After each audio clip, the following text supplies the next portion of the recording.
الناس بيسمعوا إنه الرافضة أو الشيعة بيختلفوا مع أهل السنة حتى في الاعتقاد في ربنا سبحانه وتعالى. كتبك دي عندك حاجة بتدلل لنا على الكلام ده؟ نعم، ده كتاب الكافي للكليني في جزئين مجلدين، وده أعظم كتاب للشيعة مطبوع في إيران. أيوة. يمثل بالنسبة لهم شنو؟ يمثل عندهم أعظم كتاب، يعني في منزلة صحيح البخاري. ومن أبرزهم الإخوان المسلمين والصوفية، دل من أئمة أهل الضلال الروجوا للتشيع وعموا على الناس هذه الحقائق. الآن الناس كلها يقول لك إيران إيران إيران، وحسن نصر الله ضرب إسرائيل، ضرب اليهود الصهاينة.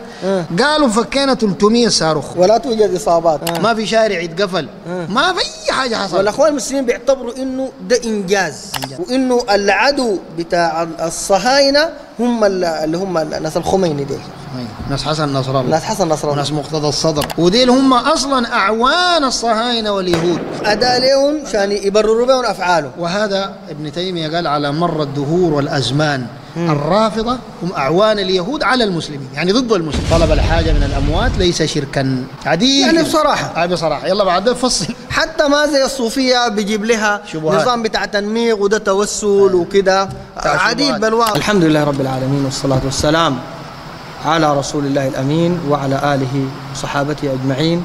أما بعد، الإخوة المتابعون، أهلا وسهلا ومرحبا بكم في حلقة أولى من برنامج كشف الفرق المخالفة.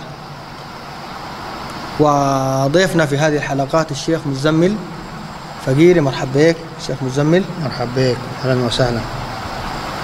حلقاتنا مختصرة في برنامج كشف الفرق المخالفة للإسلام. وأول سؤال نبدأ به شيخ مزمل، الإسلام أمر بالاجتماع ومنع من التفرق، هل من دليل؟ الحمد لله والصلاة والسلام على رسول الله وعلى آله وصحبه ومن والاه، ما بعد. السلام عليكم ورحمة الله وبركاته. يقول الله سبحانه وتعالى في ذلك: واعتصموا بحبل الله جميعا ولا تفرقوا. فربنا أمر بالاعتصام والاجتماع كما تفضل الشيخ الدكتور أبو بكر حفظه الله، ولكن نهى بالمقابل عن الافتراق وقال ولا تفرقوا. فنهيه عن الافتراق دليل على جواز ذكر الافتراق وأسباب الافتراق. ومن هذا الباب نحن أردنا هذه السلسلة، كشف الفرق والجماعات، لأنها هي التي فرقت وخالفت الاعتصام الذي أمر الله به. طيب يا شيخ مزمل، الكلام عن الفرق، هل الإسلام يعني أمرنا بأنه نحن نتكلم عن الفرق دي ونبين الأخطاء اللي فيها؟ نعم، النبي عليه الصلاة والسلام هو أول من كشف هذه الفرق قبل حدوثها، كما قال عليه الصلاة والسلام: افترقت اليهود إلى 71 فرقة، وأنا أختصر الحديث، وافترقت النصارى إلى 72 فرقة، وستفترق أمتي. الكلام هنا عن الأمة، أمة النبي عليه الصلاة والسلام، وليس عن اليهود والنصارى لأنه ذكرهم أول، أمة الدعوة. نعم. إلى 73 فرقة. فأول من كشف هذه الفرق المخالفة للكتاب والسنة هو الرسول صلى الله عليه وسلم، فقال: واحدة في الجنة واثنتان وسبعون في النار، بصورة مجملة وأيضا بصورة مفصلة. نعم، تكلم عن القدرية، نعم، بصورة مفصلة، فقال في الحديث الصحيح: القدرية مجوس هذه الأمة. وتكلم عن فرقة الخوارج، فقال: الخوارج كلاب النار. وكما تعلم الحديث في الخوارج مستفيضة، يقرؤون القرآن، نعم، لا يجاوز حناجرهم إلى آخر. وكلام ابن عمر، نعم، برضه في الفرقة اللي تكلموا في القدر وكده، نعم، تبرأ منهم. نعم. يعني بعض الناس بيعتبر إنه مسألة الكلام في شخصيات بعينه كده ده نوع من الأذية لهم أو التجريح أو كده، فهل المسألة دي ممنوعة في الشريعة؟ كونه تتكلم عن شخص بعينه. نعم. هم العلماء، والشيخ يريد يفصل للناس، يعني العلماء فصلوا، قالوا إذا كان الغرض التشفي والانتقام الشخصي، والتشهي والانتقام، من الكلام في الأشخاص ده محرم، والنصوص معروفة التي تنهى عن الغيبة وعن النميمة وعن البهتان إلى آخره. والنوع الثاني قالوا إذا كان الكلام في شخص أو أشخاص أو فرق تخالف الدين وتضلل المسلمين، فهنا ده يكون من باب النصيحة. زي ما النبي صلى الله عليه وسلم قال لي عن أبي السنابل، قال كذب أبو السنابل، ومعنى كذب يعني أخطأ باللغة الحجازية آنذاك. وأبو السنابل صحابي، لكن لما أفتى فتوى وأخطأ فيها وخالف فيها الصواب وغفر الله له، النبي عليه الصلاة والسلام بين خطأه باسمه. وده من باب أولى، يعني إذا كان أبو السنابل صحابي جليل والنبي صلى الله عليه وسلم بين خطأه، فمن باب أولى المحاربين للإسلام وكذا. صحيح. طيب ندخل شيخ مزمل مباشرة في فرقتنا الليلة اللي حنبدأ بها. ويعني نحن حنبدأ الليلة بفرقة الشيعة وبيسموهم الروافض. التسمية دي جات من وين؟ الشيعة هم لأنه بيقولوا اتشيعوا لعلي ولآل البيت، اتشيعوا لهم ووالوا آل البيت. كده دائما في كلام الشيعة حتى في الأخبار حقتهم وفي برامجهم في إيران وفي غيرها من الدول اللي هم مسيطرين عليها، فتلقاهم طوالي يقول لك آل البيت آل البيت آل البيت. وحنعرف إن شاء الله من خلال الحوار مع الدكتور إنه النازل أبعد الناس عن آل بيت النبي عليه الصلاة والسلام وعن النبي عليه الصلاة والسلام. يعني التشيع لآل البيت إن صح التعبير يعني هو في حد ذاته ما مشكلة، هو بل حاجة محمودة كون الإنسان يوالي آل البيت ويحبهم، لكن هم أخطأوا في مسألة الموالزات، جات بصورة يعني خاطئة. طيب الناس بيسمعوا إنه الرافضة أو الشيعة بيختلفوا مع أهل السنة حتى في الاعتقاد في ربنا سبحانه وتعالى. كتبك دي عندك حاجة بتدلل لنا على الكلام ده؟ نعم. أول حاجة الوثائق دي يا أخواننا دي كلها وثائق حقت الشيعة أنفسهم، ومطبوعة بالذات هنا ده كتاب الكافي للكليني في مجلدين، في جزئين مجلدين، والمجلدين دي فيهم 4 كتب، فيهم 4 كتب. فيه كتاب الكافي للكليني وده أعظم كتاب للشيعة، مطبوع في إيران. أيوه مطبوع في إيران. وممثل بالنسبة لهم شنو؟ بيمثل عندهم أعظم كتاب بعد كتاب الله كما يزعمون، زي ما هو عند المسلمين بحق إنه أعظم كتاب عندهم يعني صحيح في البخاري. منزلة صحيح البخاري. صحيح البخاري. وصح كتاب عندهم الكافي للكليني، فيه الأصول، أصول كافي وفروع كافي. أيوة. وعندك هنا من لا يحضره الفقيه، وعندك تهذيب الأحكام، وعندك الاستبصار. فالمجلدين دول فيهم أيوة. 4 كتب من أعظم الكتب اللي عند الشيعة وأخطر الكتب وأضل الكتب عند الشيعة. ففي الكتب دي كلها كتب هنجيبها إن شاء الله. أيوة. فأول حاجة الشيعة ديل أنا وجدتهم أكعب ناس على وجه الأرض بيسبوا ربنا حسب ما أعلم، حسب ما أعلم. يعني قدر ما قرينا في كتب الصوفية ما فيها من طعن في الله سبحانه وتعالى وتنقص في الله عز وجل بادعاء الشريك له، وكتب الشيوعيين وغيره وغيره، ما وجدت أسوأ ناس بيسبوا الذات الإلهية مباشرة كما يسبه الرافضة أو الشيعة بألفاظ واضحة، يعني واضحة جدا، مثلا يعني ألفاظ واضحة في السب، واضحة جدا. وبالذات الخميني، بالذات الخميني ده، والخميني بيمثل إمام بالنسبة لهم، إمام، وهو مؤسس الدولة الإيرانية القائمة الآن فيما يسمى بالثورة الإسلامية الإيرانية. هو مؤسسها أصلا، مؤسس الثورة هو الخميني. هو روح الثورة، هو المؤسس. عشان كده لو تذكر الترابي كان بيجيبوا لنا في التلفزيون آيات الله العظمى الخميني مؤسس الثورة الإيرانية، بيلمعوا فيه والأخوان المسلمين حول العالم، لأنه ده مؤسس الثورة وبيتفق معهم في الثورات في كثير من العقائد. فالمهم طيب نشوف حاجة من كلامه في الذات الإلهية. نعم. عندك هنا صفحة 45 من كتاب كشف الأسرار لروح الله الخميني، هذا الكتاب ده حق الخميني، صفحة 45. طيب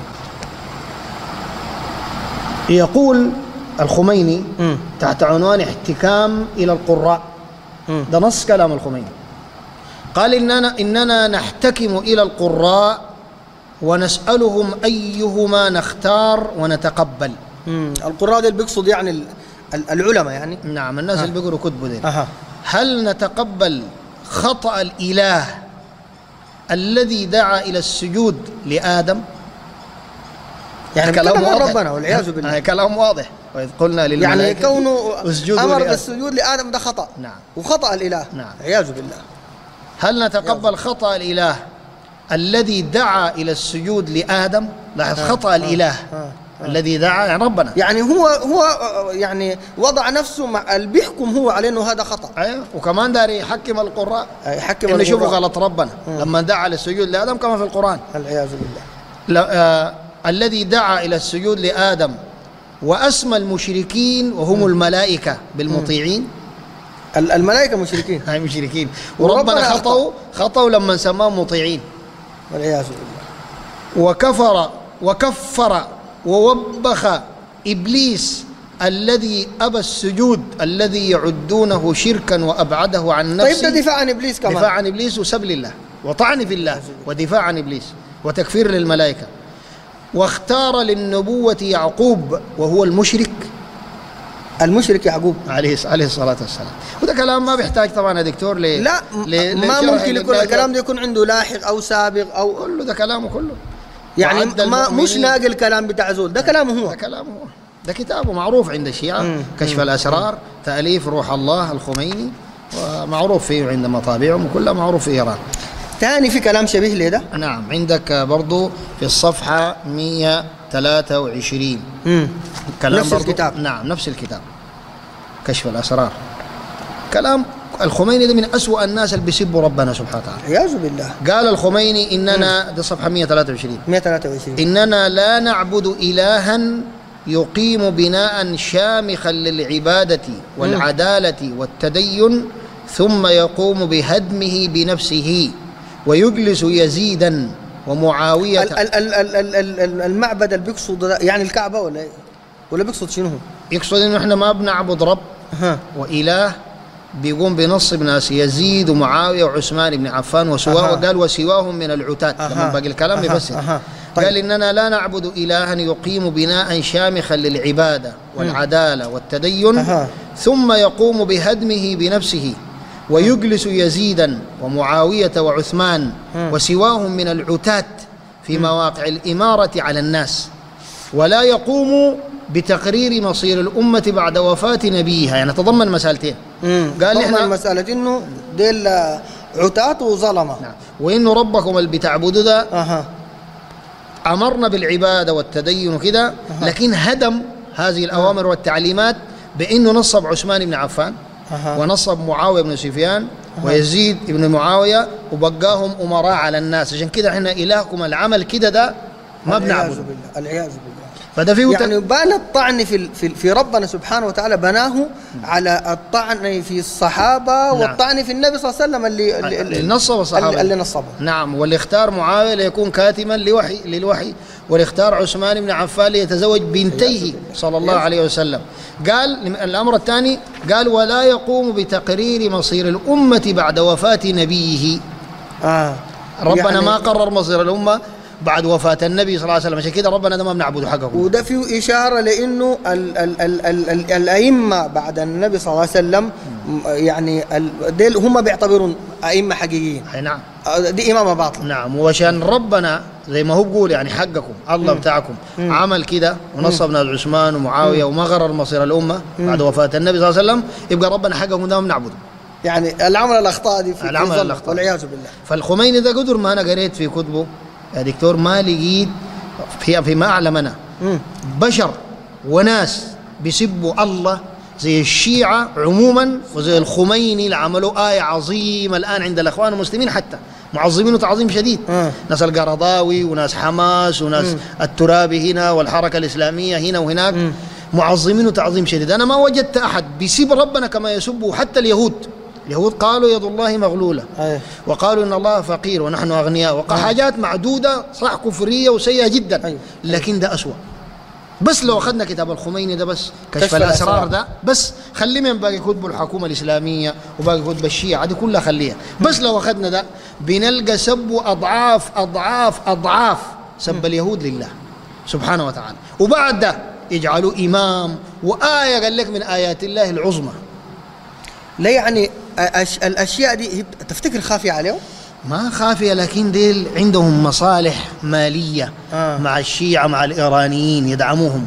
اثنين عندهم قبل ذلك عندهم اشتراك عقدي بينه وبين الشيعة الرافضة، لأنه سيد قطب كما تعلم ما هو إلا شيعي رافضي كما صحيح. هو معلوم في كتابه زي القرآن، وكتبه اللي سب فيها الصحابة، العدالة الاجتماعية في الإسلام، والكفر فيها بعض الصحابة، وسب فيها الأنبياء، وادعي أن القرآن موسيقى، وادعى ده كله اشتراك مع عقائد الشيعة. لكن يا شيخ مزمل يعني الإنسان العادي المسلم اللي بيحب ربنا ويحب النبي صلى الله عليه وسلم ويحب الصحابة، كيف ممكن يتقبل كلام زي ده؟ والله ممكن يكون العامي العادي جاهل ما عارف الكلام ده، ولذلك نحن انشأنا هذه الحلقات. يعني ما يعرفوا الحقائق دي، هم بدسوا عنهم، لأنه حيجي معانا بعدين التقية عند الشيعة. التقية هي النفاق، يكذبوا على الناس إن إحنا والله ما بنقول كده. عشان كده قالوا الشيعة ما يناظروا وما يجادلوا إلا من خلال الوسائط، لأنه عندهم الكذب اللي بيسموه التقية. فعشان كده انطلط على العوام إنه نحن والله بس مشكلتنا كلها مع أهل السنة، إنه نحن بنحب أهل البيت وأهل السنة ما يحبوا أهل البيت كما زعموا. بس ده الموضوع. ما عرفوا العامة إنه الناس اللي بيسبوا الله وعداوتهم مع الله أشد من عداوة اليهود مع ربنا سبحانه وتعالى. في تاني كلام زيادة على ده في, نعم.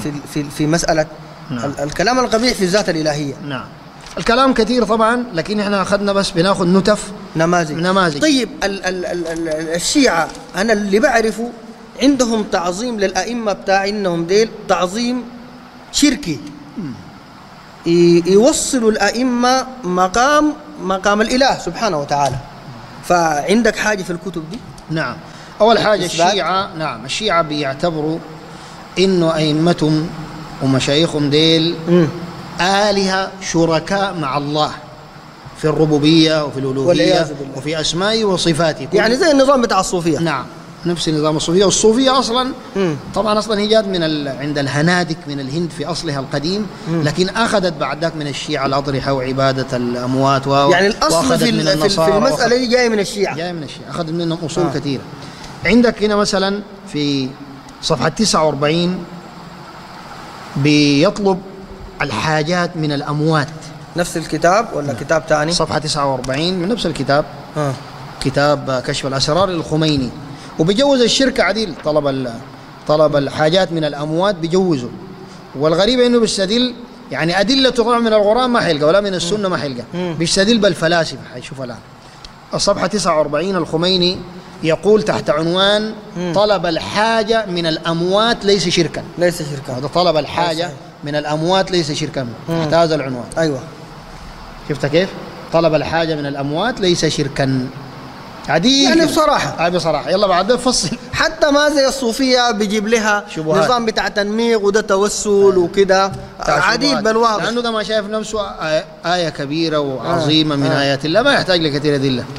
قال فطلبوا كلام كثير، أنا بذكر موضوع الشيء. فطلبوا الحاجة من الحجر أو الصخر ليس شركا، وإن يكن عملا باطلا، هو باطل لكن ما شرك. ثم إننا نطلب المدد من الأرواح المقدسة للأنبياء والأئمة، دل الأئمة حقنهم ولولي حقنهم، ممن قد منحهم الله القدرة، إلى أن قال وقد ثبت بالبراهين الدامغة والأدلة العقلية الثابتة. بعد ذلك يدلل إذا ممكن نستغيث بالأئمة ونطلب الحاجة من الحجار. طيب إذا كان هو بيرى إنه ممكن يطلب من الحجر ومن الشجر يعني وما شرك، طيب كفار قريش ده كانوا مشركين ليه؟ هذا ما في الناس والله بيحيروك يا دكتور، بيحيروك عديل. وبعدين ده قال صريحة، يعني حتى الصوفية الآن بينكروا يقول إحنا ما بنعبد حجار وهم بيعبدوا حجار. يعني إذا معاداة النبي صلى الله عليه وسلم لكفار قريش ما كانت في محلها. أيوة، وإذا كان هم ناس بيقولوا الله ذاته غلطان بعد ثاني الباقي. أيوة صحيح. قال وقد ثبت بالبراهين الدامغة يعني كأنه حيجيب آيات 16 آية من سورة، والأدلة العقلية الثابتة بأن الروح بعد خلاصها من الجسد إنما تظل باقية، وإن إحاطة الأرواح بهذا العالم تكون بعد الموت بشكل أعلى وأكثر. والفلاسفة يعتبرون تبدد الأرواح وزوالها أمرا محالا. بعد جاب الأدلة من الفلاسفة، قال آراء فلاسفة ما قبل الإسلام. اللي لا طيب سلمنا معاك جدلا إنه الأرواح دي باقية في الأجساد.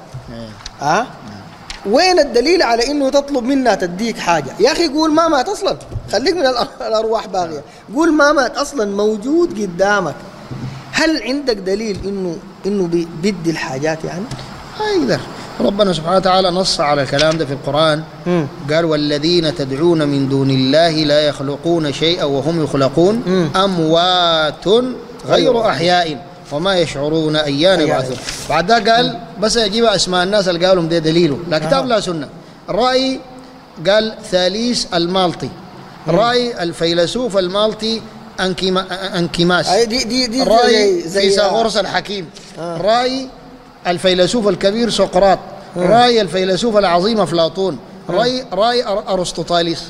لا كتاب لا سنة. وديل كلهم فلاسفة وملاحدة، أصلا هم ملاحدة. فعشان كده المنهج بتاع الشيعة أصلا هو جابوه من الملاحدة ومن اليهود ومن كل أعداء الإسلام، صاغوا منهج ليحاربوا به الإسلام. أنا أظل يا شيخ مزمل بتساءل إنه الناس العاديين اللي بيقولوا هم مسلمين ومسلمين شيعة، يعني هم جاهلين بالإسلام ولا ما عارفين الحاجات دي ولا كيف ممكن تمشي عليهم أشياء زي؟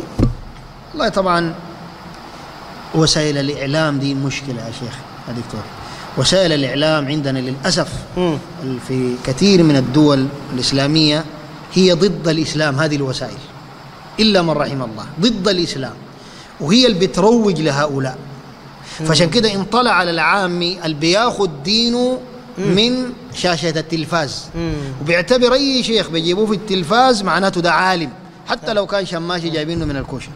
فجابوا ناس أصلوا لهؤلاء وطبلوا لهم، ومن أبرزهم الإخوان المسلمين والصوفية. دي من أئمة أهل الضلال الروجوا للتشيع وعموا على الناس هذه الحقائق. عشان كده احنا كان لابد نجيب وثائقنا ونكشف حقيقة منهج الشيعة. يا أخي إذا كان ما في تعمية إلا بس الموضوع بتاع الحرب القائمة دي مثلا كمثال يعني، وانطلت على المسلمين. الآن الناس كلها يقول لك إيران وحسن نصر الله ضرب إسرائيل، ضرب اليهود الصهاينة. قالوا فكينا 300 صاروخ، عشان أوريك إنه الإعلام مضلل.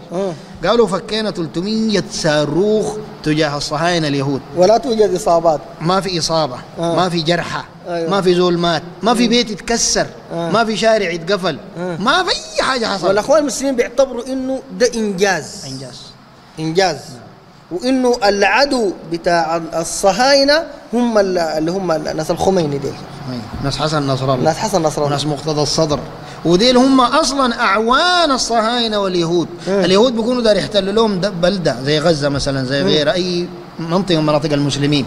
بيقولوا الأخوان المسلمين بيفكوا حاجة، اليهود ما بموتوا، بيقولوا خلاص اعتدوا علينا، يجي طوال يحتلوا زي ما موضوع غزة، زي موضوع غيره، يستخدمون أداة لهم عشان يبرروا بهم أفعالهم. وهذا ابن تيمية قال على مر الدهور والأزمان الرافضة هم أعوان اليهود على المسلمين، يعني ضد المسلمين على مر الدهور والأزمان. لكن اللي بيفهم المسلمين شنو؟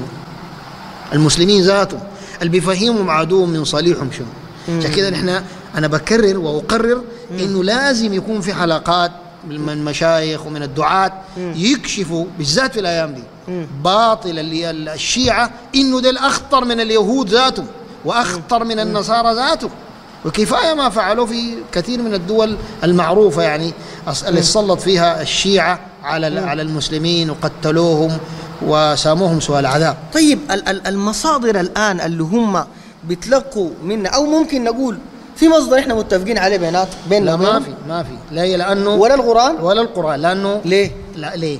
لأنه أول حاجة الشيعة، وده سؤال مهم جدا، الشيعة بيقولوا إنه قرآن المسلمين ده ذاته ما هو القرآن الصحيح. القرآن الصحيح قالوا حقهم هم اسمه مصحف فاطمة، يعني بيختلف من مصحفنا ده ولا ياهو ذاته؟ في قالوا ما في ولا حرف أو يعني كلمة كله ما من قرآن المسلمين، ولا الفاتحة.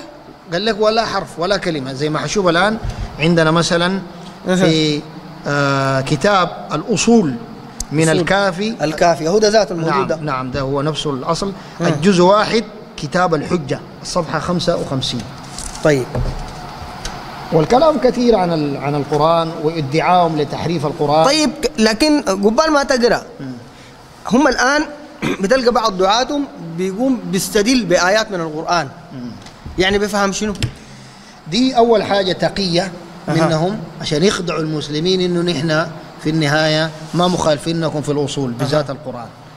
المسألة الثانية بيشوفوا الآيات الممكن تخدم لهم، يظنوا إنها بتخدم خطهم زي باقي أهل الضلال اللي بيسووا. أيوة.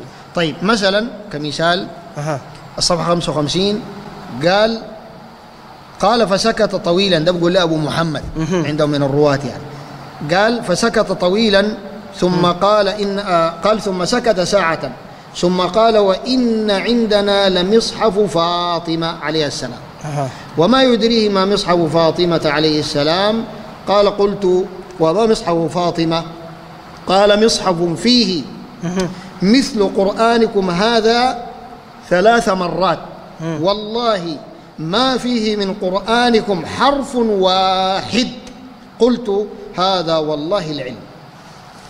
يا سلام. فالناس زي يعني ده علم عظيم كونه هم عندهم مصحف ما عندنا منه ولا شيء.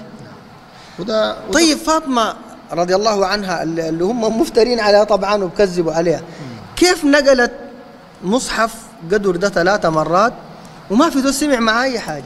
ده السؤال ده جاوب عليه الخميني يا دكتور في كتابه هنا كشف الأسرار، والجواب ده ذاته نقله من الكافي في النهاية، أنا لقيته في الكافي، لكن نقرأ الخميني لكن نقرأ كلام الخميني باعتباره أعظم معظم عندهم الآن في الثورة بتاعتهم في كشف الأسرار الصفحة 143.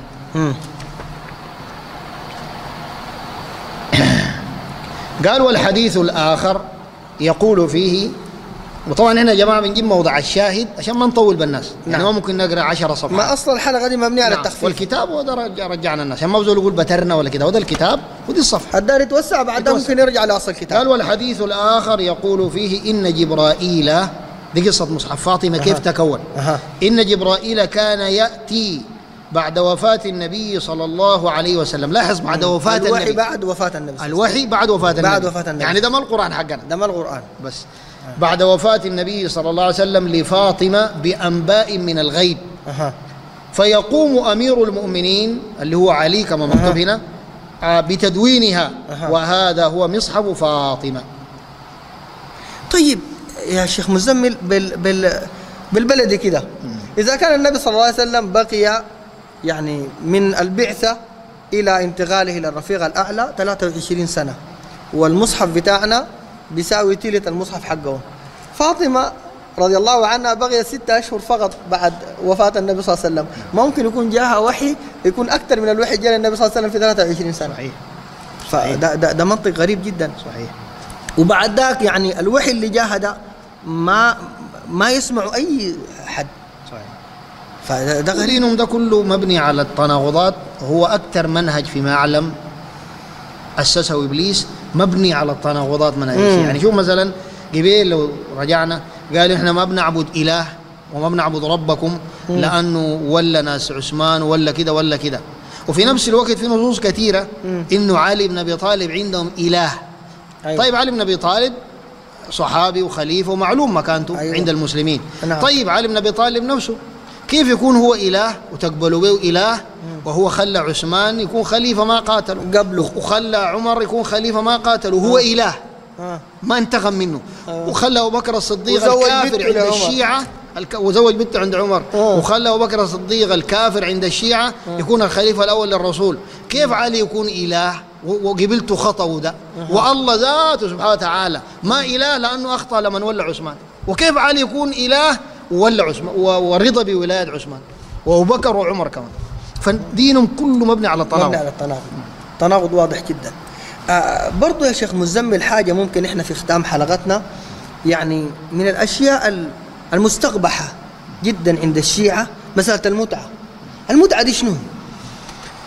المتعة أنا نقلت عنها كلام قبيل من كتبهم بس أديك خلاصته. المتعة دي عندهم مفهومة شنو يعني؟ لأنه الشيء اللي بيسمعوه عامة الناس إنه الزول يمشي يتزوج واحدة كده بدون إذن أهلها بدون أي شيء، بس ومو زواج، هو يبقى معاه أيام، يبقى معاه ساعات ويتركها يروح يشوف غيرها. ممكن يكون يعني عنده 10، عنده 20، عنده مجموعة. المتعة دي حرمها النبي صلى الله عليه وسلم كما في صحيح البخاري حديث علي بن أبي طالب. ومن أعجب الموافقات إنه الحديث الحرم فيه النبي صلى الله عليه وسلم المتعة أخيرا من رواية علي ابن أبي طالب اللي هو الشيعة وبيعظموا، وبعد ما دار يؤمنوا بكلام علي نقلوا على النبي صلى الله عليه وسلم. ودي من أعجب الموافقات. فعلي بن أبي طالب قال حرم النبي صلى الله عليه وسلم المتعة ولحوم الحمر الأهلية كما في صحيح البخاري. وفي الأول بداية الإسلام المتعة كانت حلال، زي ما الخمرة كانت حلال، زي ما الحجاب ما كان واجب، زي ما الصلاة كانت ركعتين في أول النهار وفي آخره. ففي أشياء كثيرة في بداية الإسلام من باب التدرج بالمسلمين وقرب عهدهم بالشرك لمن كان مشركا أولا وأسلم، فتدرج بهم ربنا سبحانه وتعالى. كذلك القبلة كما تعلم كانت بيت المقدس، وربنا ما أراد يحوله طوالي لأنه في البداية كان بتعمل يعني إشكال. ابن القيم قال ربنا سبحانه وتعالى نزل 46 آية تمهيدا لنسخ القبلة من بيت المقدس لبيت الحرم. 48 آية عشان تألف نفوس 48 آية المسلمين. 48 آية عشان بس يتحول القبلة. فده كله بالتدرج والتمهيد. فالمتعة كذلك، لكن آخر الأمر النبي صلى الله عليه وسلم حرمها. الشيعة ما قبلوا التحريم مش لأنهم دايرين دين أو فقه، هم لأنه دايرين أصلا الشهوات. فخلف من بعدهم خلف أضاعوا الصلاة واتبعوا الشهوات فسوف يلقون غيا.